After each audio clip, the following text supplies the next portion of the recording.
Bonjour tout le monde. Aujourd'hui c'est moi qui vais continuer les 10 minutes avec Marc. Du coup je vous propose qu'on commence. On en est au chapitre 3 et on va lire du verset 31 à 35. Je commence la lecture. Sa mère et ses frères arrivèrent donc.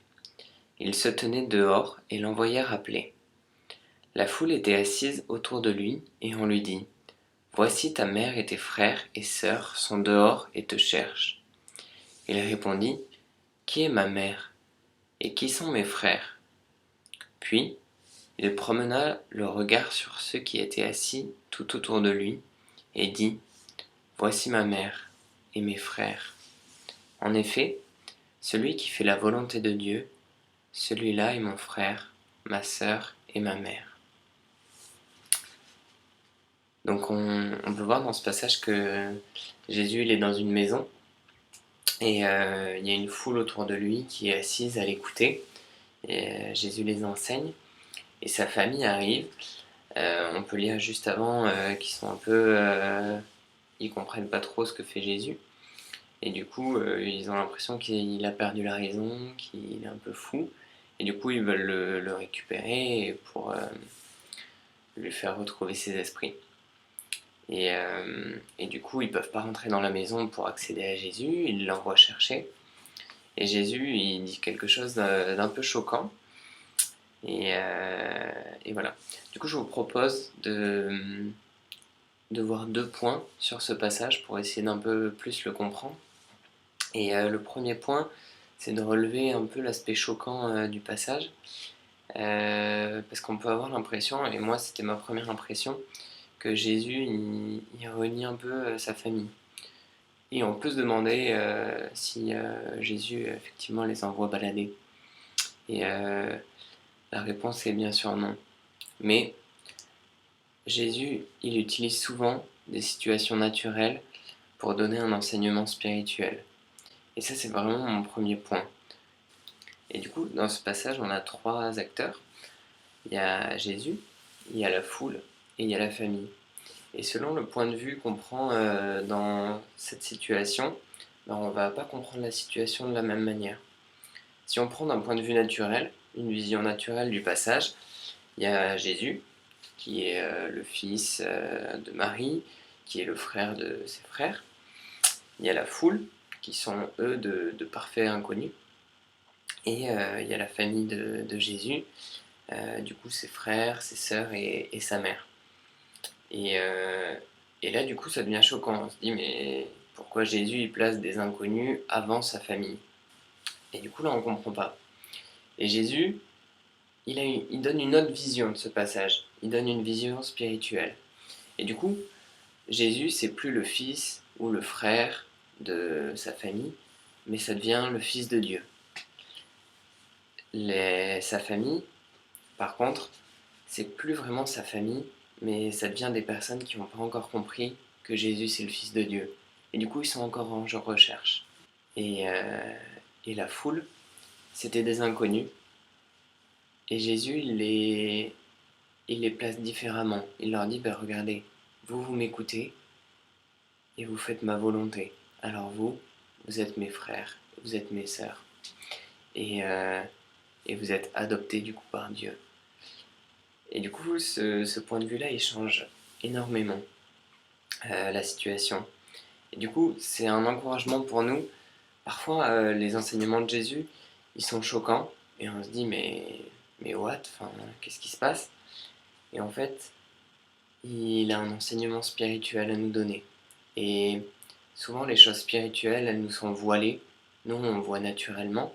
Et c'est vraiment avec l'aide du Saint-Esprit que Dieu nous éclaire. Et là, il nous émerveille. Et on se dit, mais waouh!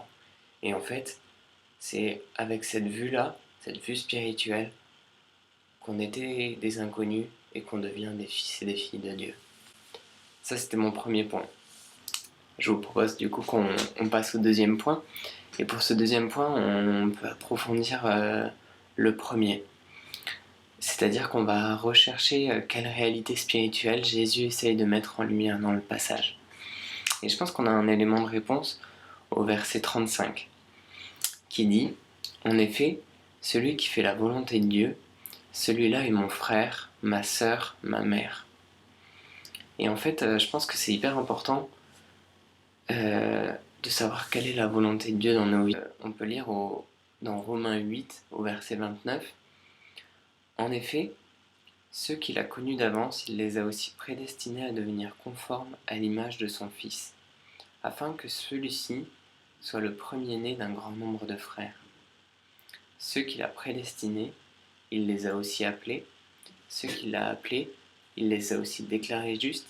Et ceux qu'il a déclarés justes, il leur a aussi accordé la gloire.